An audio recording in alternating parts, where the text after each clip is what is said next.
Hello everyone. तो ये हमें एक सर्कल का एक क्वेश्चन गिवन है। इस क्वेश्चन में हमें क्या करना है, angle x plus angle y का सम हमें प्रूव करना है। किसके इक्वल? जेड, एंगल जेड के इक्वल प्रूव करना है।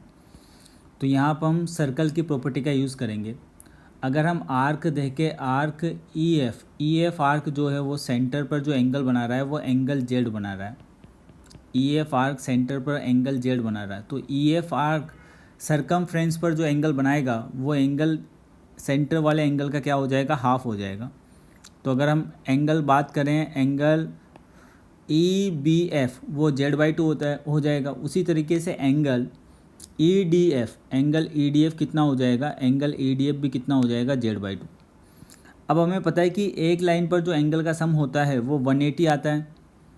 तो अगर ये एंगल जेड बाई टू है तो इसका लीनियर पेयर ऑफ एंगल, ये वाला angle linear pair of angle, ये कितना हो जाएगा आपका?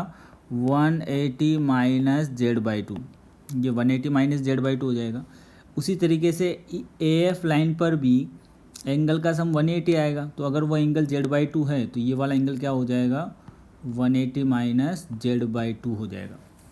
180 माइनस जेड बाई टू हो जाएगा। ठीक है। अब हमें एक यहाँ पर एक क्वाड्रिलेटरल मिल गया है। तो क्वाड्रिलेटरल कौन सा है? A B D C. A B D C में अब देखो, अगर ये एंगल y है तो इसका वर्टिकल अपोजिट एंगल भी कितना होगा? y होगा। ठीक है। तो in quadrilateral A B C D में एंगल का सम, तो angle A plus angle B plus angle C plus angle D, इनका सम कितना आएगा? 360 डिग्री आएगा। जहाँ पर एंगल ए तो x है, एंगल बी हमारे पास क्या है? 180 माइनस जेड बाई टू है। एंगल सी हमारे पास क्या है? y। और एंगल डी हमारे पास है 180 माइनस जेड बाई टू। और इन सब का वैल्यू कितनी है? 360 डिग्री है।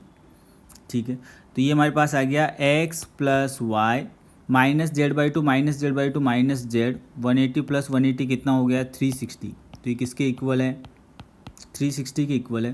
तो 360 से 360 को कट कर सकते हैं। तो x plus y minus z equal to 0 आ गया है।